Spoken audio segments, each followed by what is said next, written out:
Okay, good morning. We hope you are all doing well and that you are staying safe during these difficult times. We really want to be here to support you. We know that many of you are facing challenges, whether they are personal challenges or if you're anything like me, you're having to get up to speed on technology very, very quickly. And you're learning new things that a month ago might have been without something that you might have thought that you would never have to learn. So these are definitely trying times. And one of the things that's great about the S.J. Quinney College of Law is that we have tremendous experts who are thankfully very knowledgeable in this area. And it occurred to us that we can hopefully be of help to you. So the purpose of this webinar is really to help those of you who are perhaps telecommuting and having to use online resources in a way that you've never used them before. So we have basically two departments from the College of Law represented on today's phone call. We have our director of the library, Melissa Bernstein, and then also Suzanne Dreas, who are going to talk to us about online resources that are available for those of you who may be without your typical reference materials that you might have in your offices or in a different location and you can't access those now. So we'll start off our conversation by talking about the resources that are available online in terms of reference and research to support you. And then we're also really fortunate in that we have an amazing IT team at the College of Law who have just been doing phenomenal work. If they basically had to get 400 people online, I think in about 4 days. So they've probably dealt with just about every IT question that you can possibly imagine. So that's Mark and Lance are also here with us today, and they're going to talk about some of the things that might be helpful to you as you're trying again to telecommute and have information technology resources available to you. So my name is Elizabeth Kronk-Warner. I have the absolute pleasure of being the Dean of the College of Law. I'm actually not going to have a lot to contribute substantively to today's discussion, but I am going to serve as the moderator. So what we're going to do is Suzanne's going to start us off and going to talk for a couple of minutes about resources that are available online in terms of reference and research. Then we're going to turn it over to Mark to talk for about 10 minutes on IT resources, and then also Lance to talk for about 10 minutes on IT resources. And then after the three of them have given their prepared marks, we're going to turn it over to you to ask questions of us. And so the way that you ask questions is hopefully at the bottom of your screen, you'll see a button that says Q&A. And so if you can type your questions into that box, it would really help me because I'm going to ask the questions and moderate the questions. And there's a function in that Q&A dialog box that allows me to mark once a question's been answered so we can make sure that we get through all the questions. So again, we'll have about 20 to 30 minutes of substance, some prepared remarks by our experts here, and then we'll open it up to you, and we'll probably spend the majority of our time today answering your questions. So feel free, and you can feel free to start typing in those questions now, but we'll answer them after the prepared comments. So with that, it is my absolute pleasure to turn it over to Suzanne, who's our Associate Director of the library and just an amazing wealth of information. So she's going to start us off by talking about online resources for reference and research materials. Suzanne? Great, thank you very much. Welcome everyone, it's great to be here with you this morning. As was mentioned, I work in the library. I've taught legal research and I have worked with our vendors closely and with the legal research databases for quite a long time, so I hope I have some useful information to share with you today.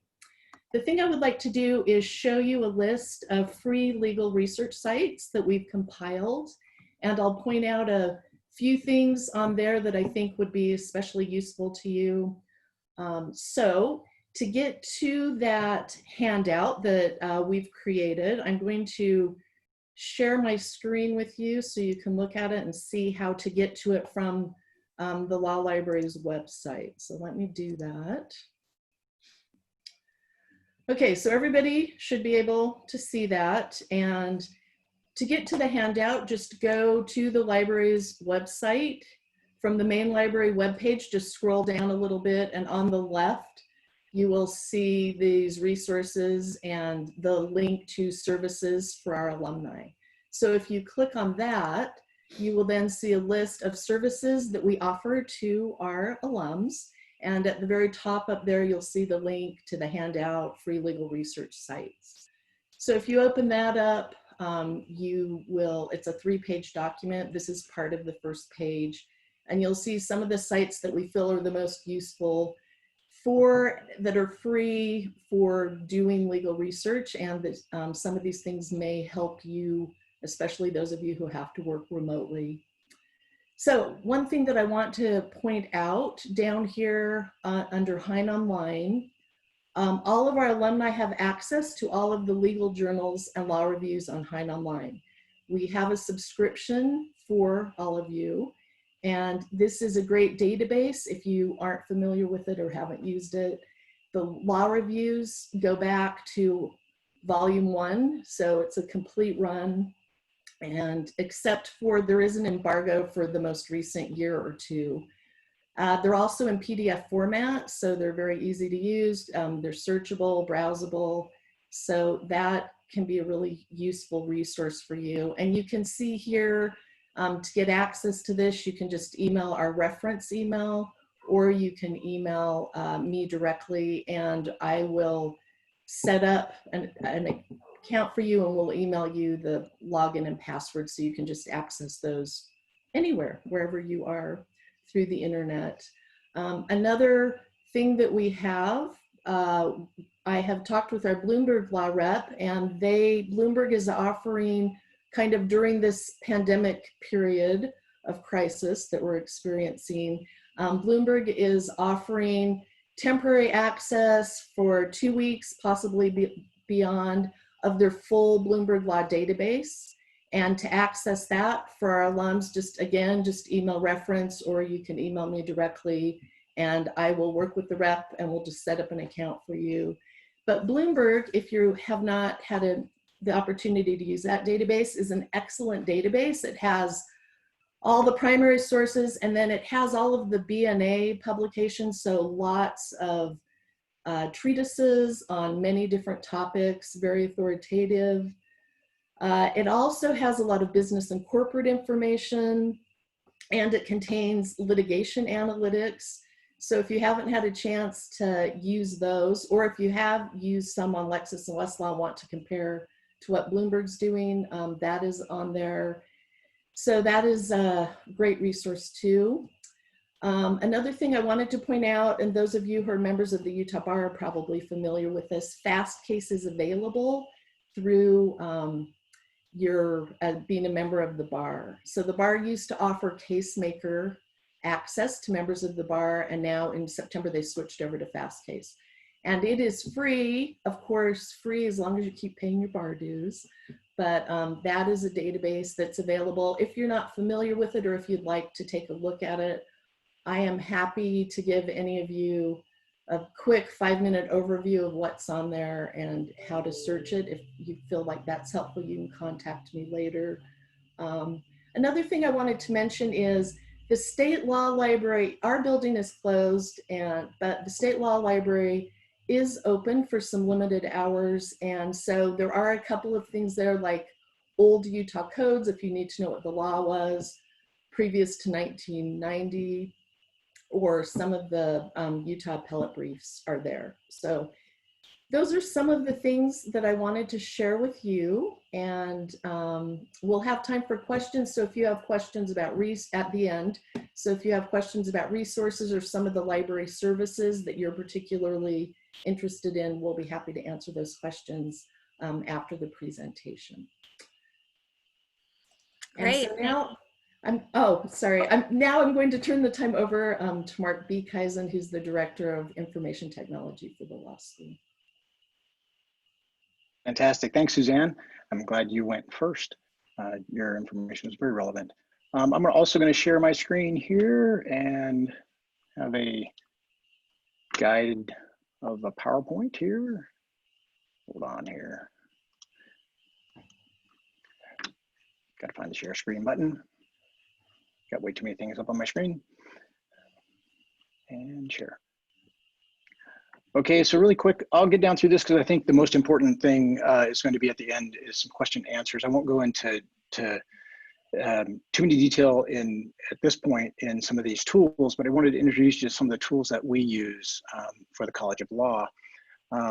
Probably some important things to mention first before we get started. None of us have learned more than those who support people how important connectivity is right now, and how important it is to know your internet service provider. Most people know they're getting it from Comcast or Google Fiber or CenturyLink, or maybe some down in Provo. There's some municipalities that provide it. But just knowing who your internet service provider is, and then maybe being more aware of the capacity of that internet service provider, just how fast or not fast your service provider is. One thing we've learned to mention to people that Wi-Fi and Wi-Fi power, as it shows on your laptop or mobile phone, is not equivalent to your internet speed. And so people will have problems getting connected, doing video conferences, doing whatever. And the first thing we hear is, well, I've got 3 bars on my Wi-Fi. Well, that's not necessarily going to be speed. So you might have good connectivity, but speed might be an issue. Maybe also a good thing to know is your ISP support lines or a hotline for support if you have to call in. And then maybe a lot of the providers have a status webpage where you can go to check to see if things are not working in your area, so you don't have to troubleshoot your whole home wireless or your home router just when services are actually down. We've seen a lot of that recently as well. Maybe have a backup connectivity plan. We have outfitted some of our traveling people with mobile hotspots. Those work very well. And then of course your cell phone, especially if it's a new one that can run the latest speeds, that can become a pretty good backup connectivity plan and serve as a hotspot as well. And then I mentioned there just securing your connectivity, make sure that your services you're using are secure web services, or of course your company VPN if you're accessing data that is stored on premises, example, a file server at your office. Again, I won't go too deep into that, but we'll answer some questions later if there's some questions about that. Maybe one more important thing to mention is just be aware that, like when you're at work, especially for us at the U, we're behind a very good network support team that the campus has. They've got firewalls that keep us from clicking on a lot of bad things. At home, you're probably pretty secure in your home network, except for the fact that there's not a big company firewall keeping you from going out to bad things that they've already determined are bad. So just know, be careful where you click in emails and websites. And then of course, more equally as important, know your antivirus software. Make sure it's up to date. Make sure it's running. And that's a good tool. Even for those of us who are on Macs, make sure you know that we're all vulnerable. Here's kind of our priority efforts, which drive the tools that we use. We're prioritized right now in this remote situation of team management, communication and collaboration, and time management. Jumping really quick, let's get down here to some of our communication and collaboration tools. Here's sort of a cadre of tools that we use: email, default, right? Team chat, video conferencing, and phone. I'm going to skip over email because we all understand email, albeit sometimes overused. We obviously email is a primary source of communication for us. Team chat is something. Team chat is something new that we've sort of introduced to people. Although in IT, our IT team's been using a team chat for years and years and years. What it is, it's a way of communicating, connecting with each other, basically instantaneously, and it keeps us all in sync with who's working on what. The tools we use Slack, internal of our IT team. We use Microsoft Teams within the broader College of Law and across the University of Utah, and that tool has really grown in usefulness over this last month and a half for us all. And then we have Skype for Business on our campus as well too. It's sort of melded into Microsoft Teams, so we don't directly promote or go directly to Skype for Business, but it is what our phone system is on campus, which makes it kind of useful in other ways that we can talk about later. Within a team chat, we have subject channels. This is really good at keeping the information focused. Like in our team chat, we have a audio visual channel that we talk about those kind of things in there. We have support channels. We have even a random channel where you can go just do your random chatting, talking, because that's important in a team chat as well, but it keeps it out of the important conversations about how to get something fixed. Because actually a lot of those conversations we have about how to get something fixed become some of our team documentation over time as well. So subject channels are very important. Put the message in the right channel. These tools are secure, and there's an importance on security, meaning it's encrypted from end to end. That's important, but also secure in membership in the channel, so that conversations in the channels stay secure as well. Those are also important components of this tool, Slack and Microsoft Teams both. And all of these tools offer some features. One that's really good, which is called, or really helpful I should say, which is presence awareness. You can see when someone's available. They're either green, it means they're available, they're at their machine, it's actively, they can probably take your chat. Yellow, which means they're away, but they're still online, or red, meaning they're busy or they're in do not disturb mode. And then there's kind of a nothing color, which means they're totally offline. So that kind of helps, so you don't have to waste your time trying to find somebody or find the right person if they're not there. And then message receipt, you can see if someone has read and actually looked at your message. Doesn't mean they understood it, but it just meant that they were able to see it. Those are sort of super helpful components of these team chat tools that once you learn how to use them, really help you to, as a team, stay connected and move things along. We have some pretty big ones within the College of Law right now, and then myself and Lance, being part of the bigger university, we are parts of bigger tech conversation channels across the campus, which help us do things a lot more efficiently than waiting for an email or such. Jumping down next, we use Zoom for our video conferencing. It's not the only tool we have available to us, but it is the primary one we use.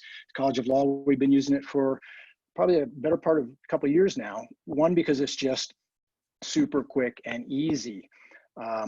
We have Zoom integrated with our team chat tools, Slack and Microsoft Teams. So just with a button click, we can have Zoom calls. We're actually using Zoom for this webinar, as you can see.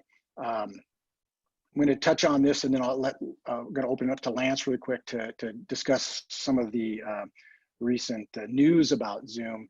But it's important to know when you're using Zoom to make the meeting settings as secure as appropriate for the meeting you're having. Webinar is pretty easy in that, we're all just presenting, you're all just listening, but on a fully integrated video conference, it can get a little worrisome. Lance, could you maybe touch on some of the most recent news about Zoom, use of Zoom?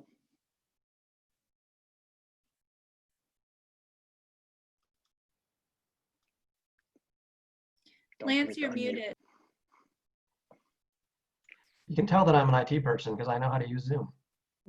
So, stopping Mark's share here, going to turn on my share. We'll show you a little bit. You've probably heard a lot about Zoom bombing, especially in the media. It's been all over the place. You can just a quick Google search here. You just see tons of news stories about Zoom bombing. And they make it sound like it's kind of a pretty scary thing.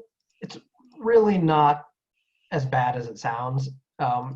It's equivalent to if you had a classroom and some 13-year-old ran into your classroom and spouted a bunch of nonsense off and then ran back out the other door.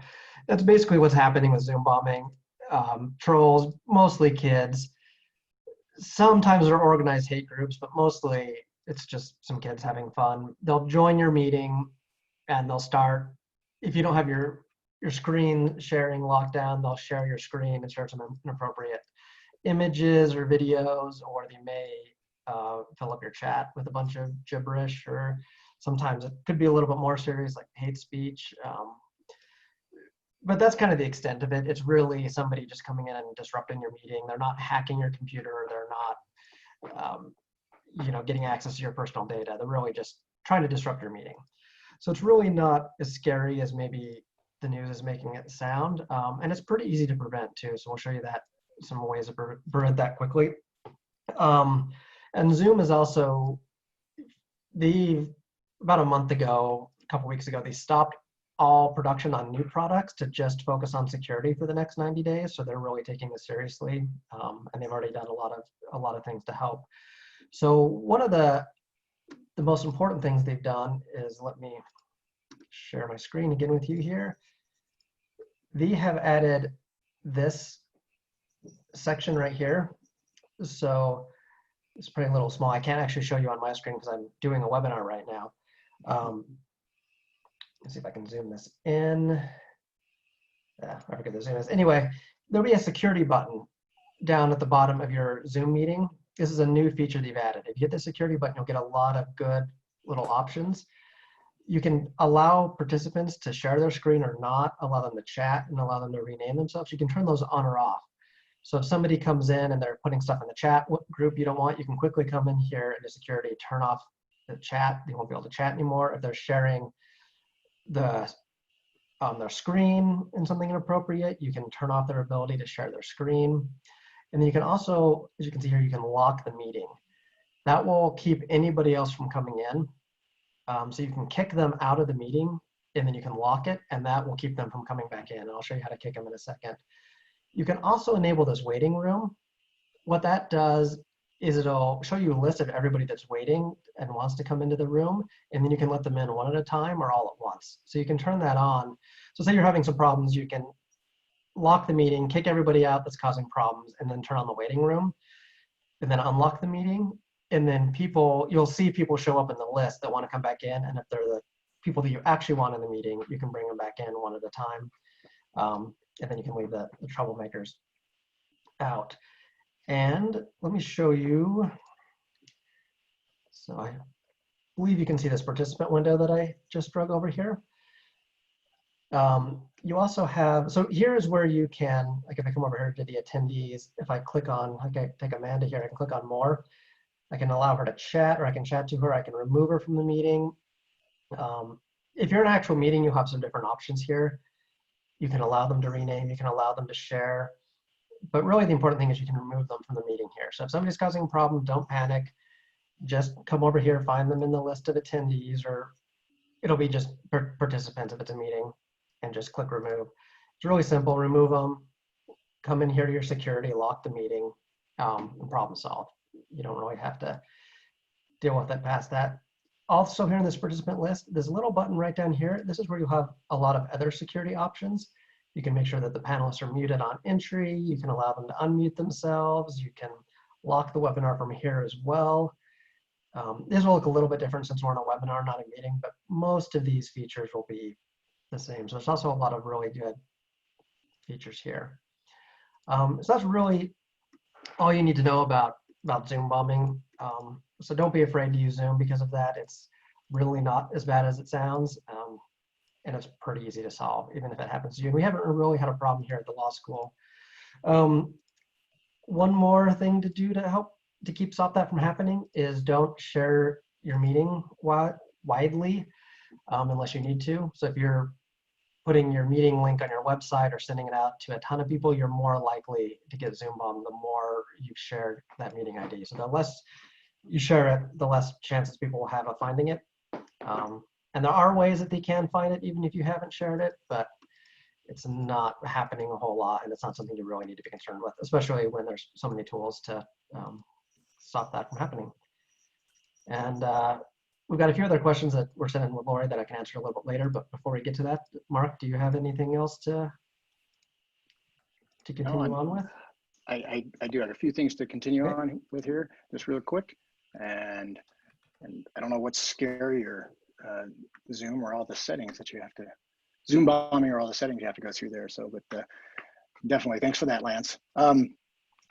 In our meetings, we do ask our people to use cameras so we get more personal connection. I know some people are really adverse to that, but And then as you can see, there's virtual backgrounds available, as you can see Elizabeth using one. And then audio management is probably critical in bigger, larger meetings, is set everybody to mute the mic by default, so that you kind of control the chaos at the start of a meeting. Those things really help. Jumping over documentation tools. Time management's probably one of the big things that we work on. We have online project management tools that we use. Primarily, we focus on Trello. It helps us keep tasks on target. Everyone can see what needs to get done, and we can basically keep up with our timelines and goals of those projects. Wanted to mention recently that we have a growing use of Calendly for external availability scheduling. Basically what that does is a link that's in my signature file and email that when I send to someone, if they need to meet with me, it exposes my availability, my predetermined availability, and it's also of course blocked out for anything I might have going on, meetings, vacations, stuff like that. But it gives them the ability to pick a time that works for them, that I've also said works for me, and we can avoid that death by email scheduling back and forth, back and forth, back and forth. And so that's a growing use. Right now we have it extended and integrated into our Zoom, since all of our meetings happen virtually, so that if somebody picks a time for me or anybody else using Calendly, it actually schedules a Zoom meeting for both parties, and so we don't have to go do all that extra work. Makes it really nice, so that's a pretty cool tool as well. And like I said, we make sure our team takes time to block themselves out, because all these tools can show when you're available. You can be available 24/7. We make sure that people take time to block themselves out. And then in our team, we have an emergency on-call rotation as necessary. Of course, we just actually communicate that on a weekly basis in our team meeting. So I'm sure we'll get to some questions at the end of this. So I will turn it back over to Dean Cronk-Warner. Wonderful. Thank you so much. Really appreciate it. Okay, so as we mentioned at the start, we want to be sure to leave plenty of time for questions. I will moderate the question list. And so if you haven't already, if you go to the bottom of your screen, you'll see a button that says Q&A. And so if you type in your questions there, we can answer them. But before I do that, I see that Melissa Bernstein had her hand up. So Melissa? Thank you. I just wanted to make one clarification to something that Suzanne said. It was about the state law library being open, and they're not open for you to actually go there, right? I just want to make sure that people understand that. They have people that are going into the library. And so if you need something, you can either email or call them, and they can possibly email it to you. So you can't actually go to the state law library because they won't let you in. Good to know. Thank you. Okay, so our first question comes from Cynthia. Hello, Cynthia. Hope you're doing well. Can we request to be added to a team? So I think going back to that discussion of how to use Teams, if people want to join a team, how do they do it? Certainly in Microsoft Teams, if you see a team you want to join that you don't feel you're a member of, you can either email us at help me. Right now we're actually working on, since this is so new to us, we're actually working on creating some new teams that everyone will be a part of. We're actually working on creating automatic student cohort teams as well, so that 1L, 2L, 3L, MLS, all students are automatically added to those. We're working with our campus UIT folks right now. Like I said, this use of Microsoft Teams has really exploded. But yes, if you see a team you want to be a member of or a part of, you can also create your own teams as well too. But yeah, just let us know and we'll add you to those teams.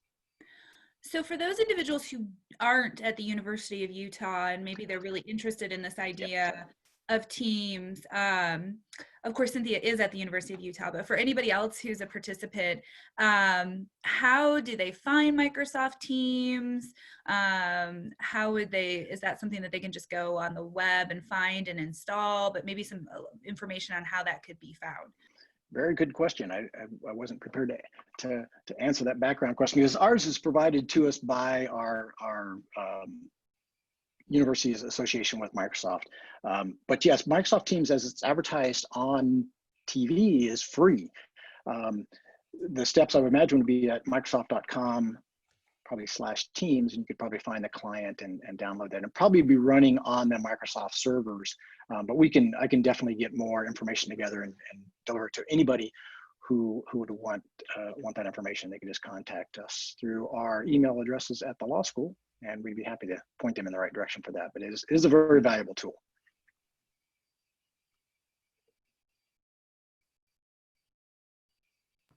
Just gonna unmute myself. Yeah, and that's a great point just in general. If anybody needs any information to follow up on the things that we've discussed here today, everybody on this call is available. So please feel free to email us. Moving forward, we're happy to help however we can. We've got a question from Lori. Lori is wondering, what are the nuts and bolts of setting up a meeting, inviting others, and sharing documents?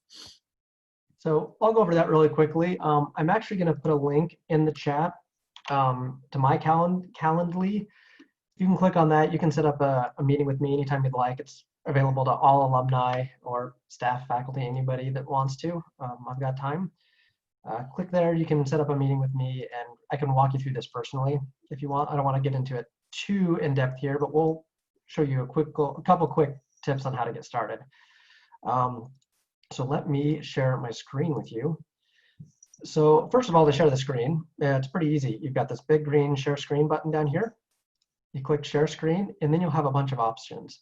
You can choose to share your screen. I actually have 3 screens on this computer, so I can share all 3 of them. Right now, you can see I'm sharing this main screen.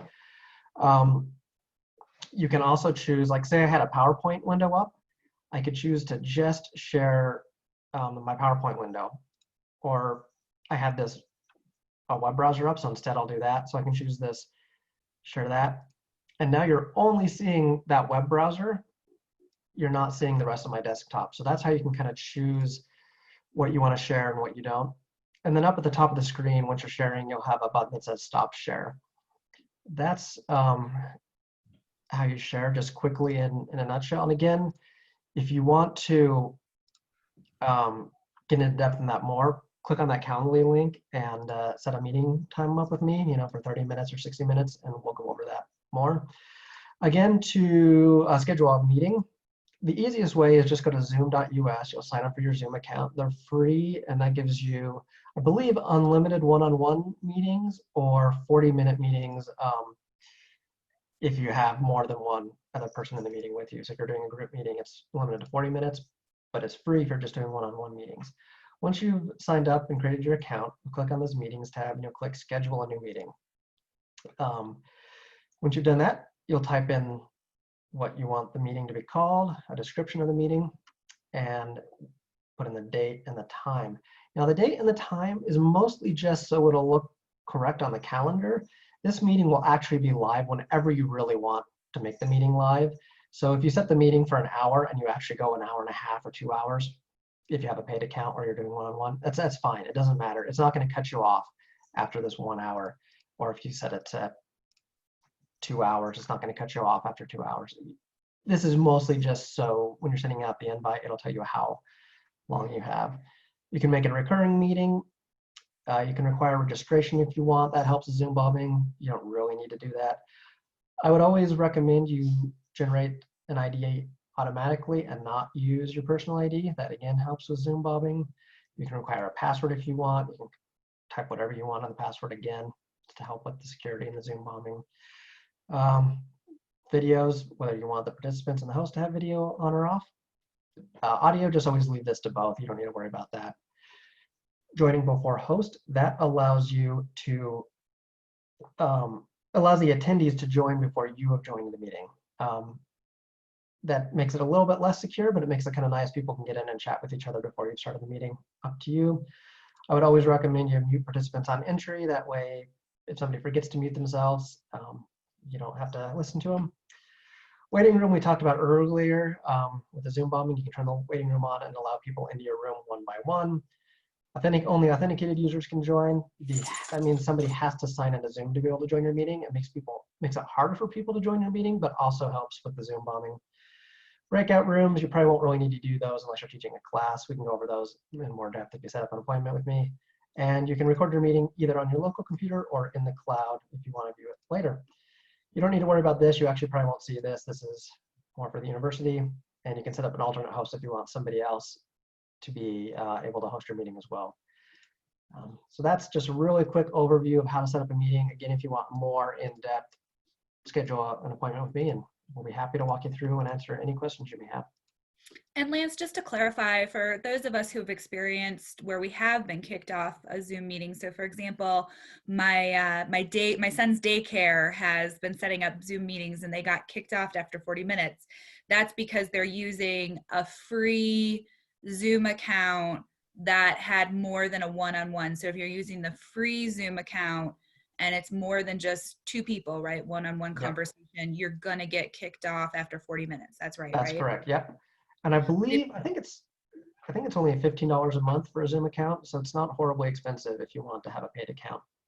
And that paid account will let you go all day long, and it won't kick you off.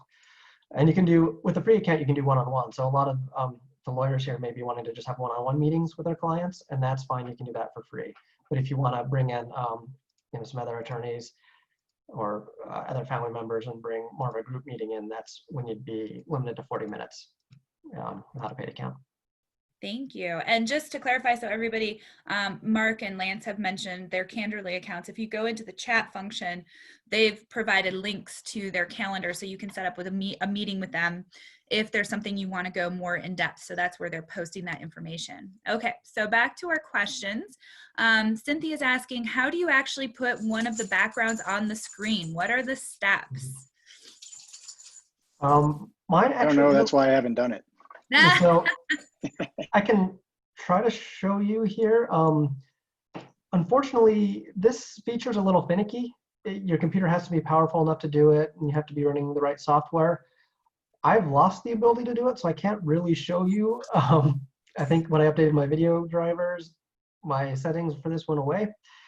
But where it would be is down right next to the stop video button. You have this little up arrow. You click that little up arrow right here, there'll be a virtual background button. I don't have that for some reason, like I said. Maybe it's because of my cat right there. But also, if you click on video settings, it'll be listed in here. You'll just select that, and then your cat will eat your hair. And then you'll just be able to select what background you want. Elizabeth or Melissa, it's working on both of yours, so you could probably share and show how to do that. Mine, I have lost the ability somehow. And it is a little finicky. We've seen that with other people. It works sometimes, doesn't work other times. And also, as you can see on Melissa and Elizabeth's page, it works pretty well without a green screen, but if you are moving around a little bit, you can see it will kind of, you'll fade in and out of the background a little bit, but it works pretty well.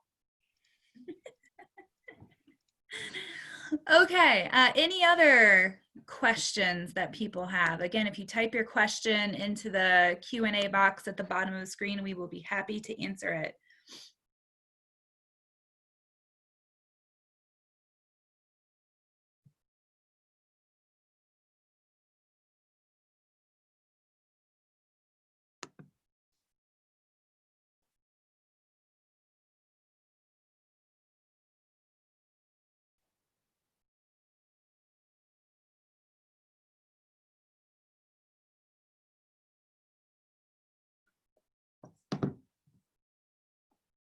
All right, well, I don't see any other question. Oh, wait, nope, there we go.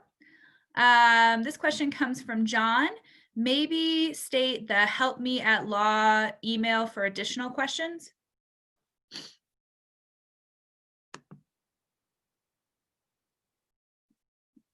Are there email addresses? And stated, help me at law.utah.edu. If you have alums as well, we have alums walk in our offices all the time, asking us for a hand with something, whether it be computer related, connectivity related. If it's too difficult, we send them to the library. But yeah, we're here to help law students, law faculty, law staff, and law alums, most definitely. Yeah, and similarly, Melissa just typed in, even though our building is closed, our librarians are available to help with any reference questions you may have. So you can reach them with any reference questions at reference at law.utah.edu. So again, if you have any reference or research questions, you can reach our librarians at reference at law.utah.edu. And they are still working and happy to help you with research and reference questions that may come up. Any other questions? We'll give it one more minute.